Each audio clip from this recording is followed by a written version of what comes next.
Salam sejahtera, terima kasih karena bersama dengan saya di Nazilin Unity Channel. Seruan boykot Himpunan Solidarity, Perikatan Nasional PAS, khianat dalam isu Palestina. Tulis oleh Ahmad Mursi. Tiada masalah jika kritik kerajaan, tetapi agak melampau bila ahli parlimen pembangkang berkempen memboikot Himpunan Solidarity di Bukit Jalil semalam.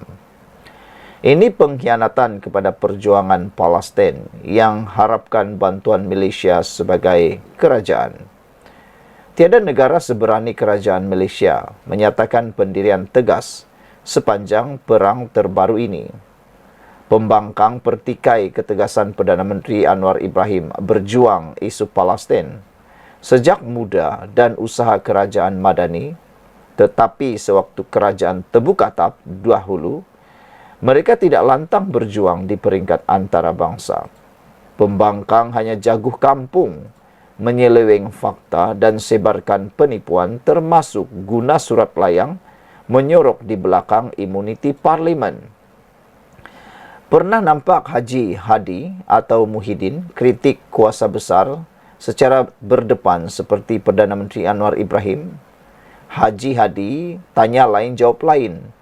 Muhyiddin tiada PDF, tiadalah ucapan. Itu memang terbukti. Di mana kehebatan Haji Hadi dalam isu pembebasan Palestin dan di mana juga suara Muhyiddin dalam pembebasan Palestin. Seperti yang ditulis ini, Haji Hadi tanya lain jawab lain. Muhyiddin pula, kalau tiada PDF, tiadalah ucapan. Haji Hadi sebagai duta khas Timur Tengah tiada impak selain ambil sikap berkecuali dalam isu Timur Tengah. Gaji dan pension bertaraf menteri tetap berjalan. Saya akui ada satu dua isu dikritik pembangkang ketika ini. Tetapi itu sudah dijelaskan berulang kali termasuk di kamar khas parlimen. Jika pembangkang tidak mau hadir, senyap lebih baik. Tak perlu hasut rakyat memboikot kerana ini isu sejagat. Sepatutnya tunjukkan rakyat Malaysia ini satu ketumbukan kuat membantu Palestin. Ini zahirkan kotornya hati pemimpin Perikatan Nasional PAS bermain politik pula. Jika kelompok yang dakwa diri mereka terpaling Islam ambil sikap tikam belakang sewaktu kerajaan Madani bertegas isu Palestin dengan mengambil risiko, mungkin inilah punca kita masih gagal bebaskan Palestin. Saudara-saudara sekalian, semalam juga di dalam himpunan Bebaskan Palestin itu, ribuan peserta telah memberikan tepukan gemuruh saat Mat Sabu merayu di hadapan Perdana Menteri Anwar Ibrahim. Klip video ucapan Menteri Pertanian dan Keterjaminan Makanan Datuk Seri Muhammad Sabu beredar di media sosial sejak pagi tadi. Dalam pidatonya pada Himpunan Pembebasan Palestin semalam, beliau membuat rayuan secara bersemuka pada Perdana Menteri Datuk Seri Anwar Ibrahim agar Perdana Menteri merapatkan hubungan dengan negara-negara Islam yang iktiraf Israel dan mengajak mereka untuk memutuskan hubungan dengan negara Islam tersebut. Rayuannya itu disambut dengan tepukan gemuruh ribuan hadirin tanda sokongan. Wahai Perdana Menteri yang kukasihi, namamu begitu harum di seluruh dunia. Kamu berupaya membuat satu tata cara baharu di dunia. Rapatlah dengan negara-negara Islam dan iktiraf Israel.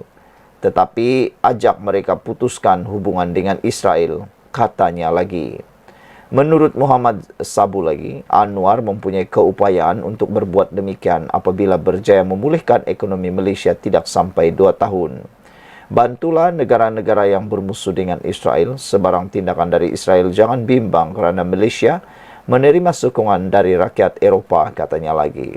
Himpunan semalam adalah untuk menghantar mesej bahawa Malaysia mengutuk pembunuhan Ketua Biro Politik Hamas Ismail Haniyeh dan kekejaman berterusan rejim Zionis. Sekian untuk kali ini. Jangan lupa tinggalkan komen anda, tekan butang subscribe. Percaya. Salam sejahtera, terima kasih kerana bersama dengan saya di Nazilin Unity Channel. Terbukti Perdana Menteri Anwar Ibrahim dan kerajaan yang ada sekarang ini bukanlah seperti yang dilaung-laungkan oleh pembangkang. Yang dilaung-laungkan oleh pembangkang itu lebih kepada hasutan dan lebih kepada fitnah. Ini karena salah seorang mufti yang paling terkenal di Malaysia, yaitu Dr. Mazza, beliau mengakui kerajaan ini sahaja yang berani buat himpunan kutuk Israel secara terbuka. Bayangkan, Dr. Mazza, mufti Perlis, berani mengistihar, berani mengakui bahwa hanya kerajaan ini saja yang berani buat himpunan kutuk Israel secara terbuka. Makna kata, kalau ada orang kata mereka yang terpaling Palestin, itu hanya angkat bakul masuk bakul angkat sendiri, yaitu mengangkat atau sendiri membuat pengiktirafan, bukan orang yang iktiraf. Tapi kali ini mufti sendiri yang mengiktiraf. Dr. Muhammad Asri Zainul Abidin mengakui hanya kepimpinan Datuk Seri Anwar Ibrahim sahaja yang berani menganjurkan himpunan mengutuk secara terbuka negara haram Israel. Beliau yang dikenali dengan panggilan Dr. Mazza itu berkata, walau apapun andaian dibuat pihak lain tentang himpunan pembebasan Palestin, kerajaan berani mengambil risikonya, terutama risiko dari negara luar. Kita hendaklah akui bahawa majlis seperti ini tidak dibuat setakat ini oleh mana-mana negara Arab, walaupun 5% katanya. Hanya kepimpinan negara yang berani sahaja boleh menganjurkan acara seperti ini, yang mengutuk secara terbuka negara haram yang dilaknat itu, katanya. Acara dan kenyataan terbuka seperti ini boleh mengundang reaksi lobi Yahudi di timur dan barat. Apapun andaian pihak lain, sama ada tujuan politik atau selainnya, risikonya tetap ada dan pihak kerajaan berani mengambilnya. Kebaikannya juga besar untuk pembentukan pemikiran dan sikap rakyat kita, katanya di Facebook malam tadi. Dr. Mazza antara individu dilihat hadir pada himpunan semalam menyertai ribuan lagi rakyat Malaysia bagi menyampaikan mesej bahawa Malaysia mengutuk pembunuhan Ketua Biro Politik Hamas Ismail Haniyeh dan menyokong Palestin. Dr. Mazza percaya kita boleh berbeza pandangan dengan kerajaan dalam hal-hal lain, tapi tidak dalam hal ini. Sokongan kepada yang amat berhormat Perdana Menteri ke-10 dalam isu ini hendaklah diberikan supaya nada tegas dan bantahan ini jelas sampai ke seluruh dunia, katanya. Tiada negara lain yang seberani ini dalam sikap terhadap isu Palestin. Alhamdulillah, kata Mufti Perlis itu lagi. Kata seorang tokoh gerakan Islam di Jordan ketika menasihati saya semasa usia 20-an dahulu, niat pemimpin baik atau buruk terserah kepada diri mereka.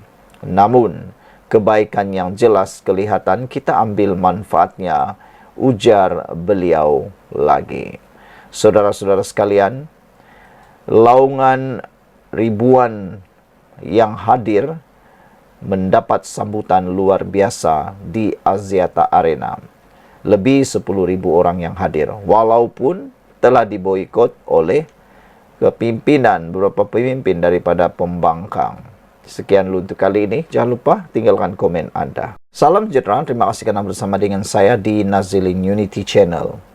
Secara pribadi saya terkejut apabila ada ajakan memboikot himpunan bebaskan Palestin yang diadakan di Stadium Axiata semalam.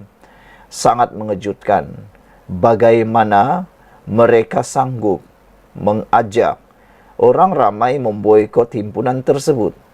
Walhal himpunan itu ialah himpunan yang mana memperjuangkan nasib rakyat Palestin. Dan yang lebih malang lagi, ianya turut dianggotai ataupun disertai oleh geng-geng pembangkang, termasuk Wan Ahmad Faisal. Beliau seakan-akan menganggap himpunan tersebut tidaklah benar, hanya benar apabila pembangkang yang buat. Menurut Norman Rizwan, bersatu dan pas macam budak-budak.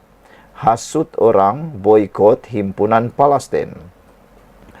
Pemuda Bersatu dan PAS berjuang untuk Palestin atau PAS. Hasut boikot himpunan Palestin macam budak-budak. Wan Faisal dan Ahmad Fadli Sari menyeru boikot Perhimpunan Solidariti Palestin. Mengejutkan kita sebagai umat Islam, katanya. Nampak tidak profesional, tidak islamik dan malah seperti budak sekolah.